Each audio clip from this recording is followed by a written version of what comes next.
యథా వినియతం చిత్తం ఆత్మన్యేవావతిష్టతే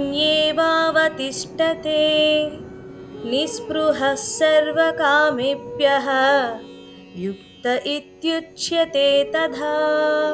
పద అర్థం చూద్దాం రండి. యథా ఎప్పుడైతే, వినియతం పూర్తిగా నియంత్రించబడిన, చిత్తం మనస్సు, ఆత్మని ఏవ ఆత్మలోనే, అవతిష్టతే స్థిరంగా నిలుస్తుందో, నిస్పృహ కోరికలపై ఆసక్తి లేనివాడు, సర్వకామేభ్య అన్ని కోరికల నుండి, యుక్త యోగంలో స్థిరమైనవాడు, ఇతి ఉచ్యతే అని చెప్పబడతాడు. తథా అప్పుడు. ఇప్పుడు తాత్పర్యం చూద్దాం రండి. కృష్ణుడు చెప్తున్నాడు, అర్జున, యోగం అంటే కేవలం కళ్ళు మూసుకుని కూర్చోవడం కాదు, మనస్సును పూర్తిగా నియంత్రించడం. అది బయట ప్రపంచం వైపు పరిగెత్తకుండా ఆత్మలోనే స్థిరంగా నిలిచే స్థితిని పొందడం. అర్జున, మనస్సు ఎప్పుడూ కోరికల వెంట పరిగెడుతుంది. ఒక కోరిక తీరితే మరో కోరిక పుడుతుంది.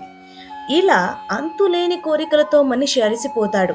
కానీ ఎవరి మనస్సు ఆత్మలోనే నిలిచిపోతుందో వారికి బయటి విషయాలపై ఆసక్తి తగ్గిపోతుంది. ఎందుకంటే వారు తమలోనే సంపూర్ణమైన ఆనందాన్ని అనుభవిస్తారు.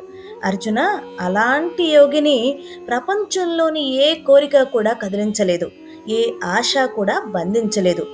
అతని మనస్సు ప్రశాంతంగా, స్థిరంగా ఆత్మలోనే నిలిచి ఉంటుంది. అర్జున, అటువంటి వాడినే నిజమైన యోగి అని నేను చెబుతున్నాను అని కృష్ణుడు మనకి, అలాగే అర్జునుడికి కూడా వివరిస్తున్నారు. హరే కృష్ణ.